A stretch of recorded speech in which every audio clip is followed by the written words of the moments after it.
दोस्तों स्वागत है आप सभी का एक और न्यू वीडियो में। दोस्तों आज के इस वीडियो में एक इम्पॉर्टेंट सवाल है 2019 का। 2019 का एक सवाल है। सवाल तो बेहद आसान है पर मेथड बताना ज़्यादा जरूरी है। तो पहले प्रश्न देखिए क्या है कि दो संख्याओं का अंतर 2 है तथा उनके वर्गों का योगफल 34 है। तो बोला संख्याएं ज्ञात कीजिए। बेहद ही आसान है, आपको जिस मेथड से लगाना हो आपको करने का यहाँ पर दो तरीका बन सकता है। कैसे देखिए, मैं तो सोच रहा हूँ इसे द्विघात लास्ट तक जाकर द्विघात समीकरण से ही सॉल्व होगा क्योंकि गुणनखंड बनेगा। अगर उससे पहले आप चाहते हैं तो दो चर में ले सकते हैं, दो चर में लेने के बाद आगे जाकर ट्रांसफर करके द्विघात में पहुंचाना पड़ेगा। तो इसलिए मैं पहले से ही द्विघात में लेकर चलूंगा। देखिए आप लोग ज़्यादा दिमाग मत लगाइए, ऐसा प्रश्न रहेगा तो कैसे करना इसको जानिए। पहले तो मान लीजिएगा माना संख्या।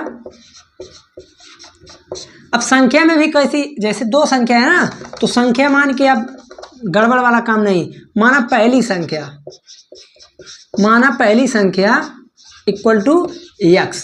अगर पहली संख्या x है तो आप लोग खुद दिमाग लगाइए, सोच के समझ के तब आप दूसरी संख्या लिखिए। अभी आप लोग लिखेंगे तो आपको लगेगा हाँ अब हम लिख लेंगे।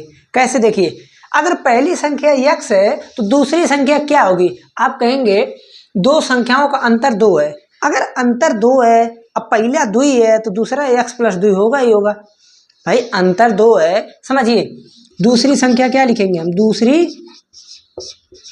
संख्या। आप कहेंगे अगर पहली संख्या x है तो दूसरी संख्या x प्लस 2 होगी, यही हो ही सकता है। अब कुछ लोग कहेंगे हाँ कैसे यही हो सकता है, अगर दो जोड़ रहे हैं तो ठीक है घटा भी तो सकते हैं। बिल्कुल सही, जिसके मन में अगर ये क्वेश्चन आया हो घटा भी सकते हैं तो बिल्कुल सही है आप। तो आप इस तरह भी कर सकते हैं x माइनस 2। ठीक है, जिसके मन में विचार आया हो उसके लिए ठीक है, नहीं आया तो हम बता दिए आप माइनस भी कर सकते हैं। बट माइनस नहीं करते हैं। क्यों नहीं करते हैं? क्योंकि जब घटा देंगे तो छोटी संख्या हो जाएगा ना, अब बड़ा संख्या ही रहेगा तो संख्या यहाँ पर उल्टा हो जाएगा। ठीक है, पहली संख्या पे x को माने ठीक है, दूसरी x प्लस 2 है ठीक है। जब आप इसको सॉल्व करेंगे तो पहली संख्या बड़ा आएगा, दूसरी संख्या छोटा। तो बच्चे लोग कहते हैं कि ये गलत हो रहा है। गलत नहीं हो रहा है, वो भी सही रहता है। आप प्लस माइनस बड़ा वाला लिखे चाहे छोटा वाला, आंसर सही रहेगा वो भी, और ये भी सही रहेगा। जो मेथड बढ़िया लगे दोनों में से कोई अपना लीजिए बस। अब आइए आप प्रश्नानुसार। इसके बाद तो हमको बस एक ही लाइन बताना ही है। आप कहेंगे x square plus x plus 2 का होल स्क्वायर इक्वल टू 34। अब कुछ बच्चे ये ना कहिएगा कि ये कहाँ से आ गया। प्रश्न के अनुसार तथा उनके वर्गों का योगफल, अगर पहली संख्या x है दूसरी x प्लस 2 है तो इस प्रकार से x square plus x plus 2 का होल स्क्वायर इक्वल टू 34। अब देखिए x square plus 2x plus 4 minus 34। देखिए ये यहाँ पर हो गया ना, x square a plus B का whole square, a square plus b square plus 2ab minus 34 इधर कर दिए। अब फिर देखिए आगे बढ़िए, 2x square plus 2x minus 30 equal to 0। 2 से उड़ा दीजिए, सबको काट दीजिए यानी 2, तो बचेगा क्या, x square plus x minus 30 बराबर 0। अब हम भैया खंड नीचे नहीं बनाएंगे, खंड बनाने के लिए यहाँ पर आते हैं। x square plus x minus 30 कैसे हो जाएगा जी, 15 होगा, यहाँ ना गलत हो जाएगा। ये भी कटा है ना 2 से, 15 बराबर 0। अब खंड आप लोग खुद सोच के बताइए क्या बनेगा। आप तुरंत कहेंगे 3 और 5 का खंड बनेगा। 3 और 5 का देखिए कहीं गलती हो गया थोड़ा सा, और 2ab यहाँ 4x होगा। आज भाई आज क्या हुआ मेरे साथ, आज सुबह से ही गड़बड़ चल रहा है। 2ab होता है फार्मूला ना, यहाँ 2 बचेगा, ठीक है। अब देखिए आप कहेंगे 5 माइनस 3 का खंड बनेगा, तो x square plus 5 minus 3 x minus 15। अब उसके बाद तो आप लोग कर ही लेंगे। फिर 5 का मल्टीप्लाई x में, x square plus 5x minus 3x minus 15। अब उसके बाद आपको ज़्यादा कुछ नहीं, x को कॉमन ले लीजिए। x को कॉमन लेंगे तो x plus 5 minus 3 x plus 5। ठीक है। अब हर वीडियो में हम नहीं बताएंगे कि यहाँ माइनस है तो यहाँ प्लस कैसे आ गया।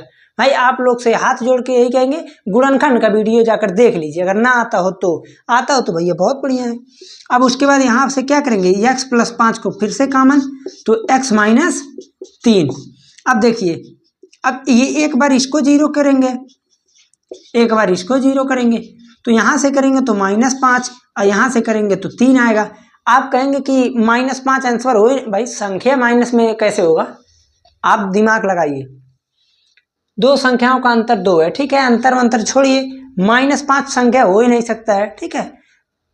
उसके बाद यहाँ पर क्या हो जाएगा, +3 को लेंगे। अब देखिए जब x का मान 3 आ गया, आप लिखेंगे, यहाँ पर लिखना पड़ेगा आपको कि पहली संख्या 3, पहली संख्या x बराबर 3, अब दूसरी संख्या में क्या लिखेंगे, x plus 2 equal to 3 plus 2 equal to 5, ठीक है, इतना आ गया। अब एक चीज और समझिए, यहाँ तक तो ठीक है भैया। अब जिन लोगों ने ये लिया होगा, तो जब x की वैल्यू 3 लेंगे तो तब यहाँ जब 3 लोगे ना, ऐसे जब उल्टा लोगे तो यहाँ x बराबर 5 आएगा। पहले ही बता दे रहे हैं, ये पॉजिटिव आएगा तब ये निगेटिव आएगा, तो जो पॉजिटिव आएगा उसी को उठाओगे तो 2 घटाओगे तो 3 आ जाएगा। आप दोनों मेथड में से कोई सा भी लीजिएगा, आपको सॉल्व करने आना चाहिए। मेरा उद्देश्य केवल मेथड बताना था, ताकि ऐसा प्रश्न कभी भी आए तो आप लोग कर ले। अब इस प्रश्न में दो संख्याओं का अंतर जहां भी आपको दिखेगा तो तुरंत इसी प्रकार से करने की कोशिश कीजिएगा, बट ध्यान रहे, क्योंकि एक प्रश्न ऐसे ही है, इंपॉर्टेंट प्रश्न है, वो 2 चर के रैखिक समीकरण का है। यहाँ तक तो भैया इतना ही प्रश्न है, सेम रहेगा, आगे वर्ग ना बोल के आगे अपने आप से उल्टा करने वाला है, ठीक है। तो खैर इस वीडियो में तो नहीं बताएंगे, इस वीडियो में बस यहीं तक, फिर मिलते हैं अगले लेक्चर में। अगर चैनल पर पहली बार आए तो सब्सक्राइब कर लीजिए, और दूसरी बार आए हैं तो लाइक कर दीजिए और ज़्यादा कुछ नहीं कहेंगे, बस मन लगाकर पढ़ाई कीजिए।